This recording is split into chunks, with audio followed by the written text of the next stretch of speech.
Welcome back to మనం TV. నేను మీ పవన్ బేస్వాడ.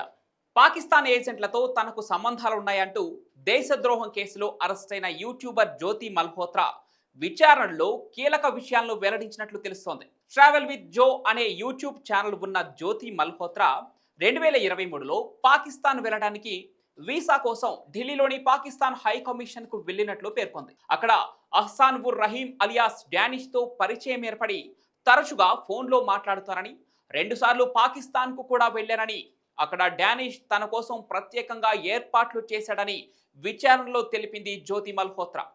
తిరిగి భారతదేశానికి వచ్చిన తర్వాత తాను వాట్సాప్, స్నాప్చాట్, టెలిగ్రామ్ వంటి సోషల్ మీడియా ప్లాట్ఫామ్ల ద్వారా పాక్ ఏజెంట్లతో టచ్లోనే ఉన్నట్లు తేలింది.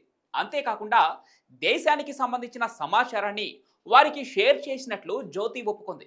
ఇక ఢిల్లీలోని పాక్ హై కమిషన్లో డానిష్ను తాను చాలాసార్లు కలిశానని, త్రివిధ దళాల వివరాలను పాకిస్తాన్ నిఘా సంస్థకు చెందిన కార్యకర్తలతో, ముఖ్యంగా పాకిస్తాన్ ఇంటెలిజెన్స్ ఆపరేటివ్స్గా ఉన్న షకీర్, రాణా షాబాస్ అనే వ్యక్తులతో అత్యంత సున్నితమైన సమాచారాన్ని పంచుకున్నట్లు అధికారులు చేసిన విచారణలో అంగీకరించింది జ్యోతి.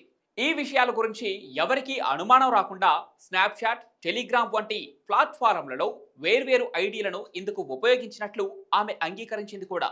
అటారీ, రాజస్థాన్ సరిహద్దుల్లో దళాల మోహరింపునకు సంబంధించిన రహస్య వివరాలను షకీర్తో షేర్ చేసినట్లు విచారణలో తాను చేసిన తప్పులను ఒప్పుకున్నట్లుగా పోలీసులు నిర్ధారించారు.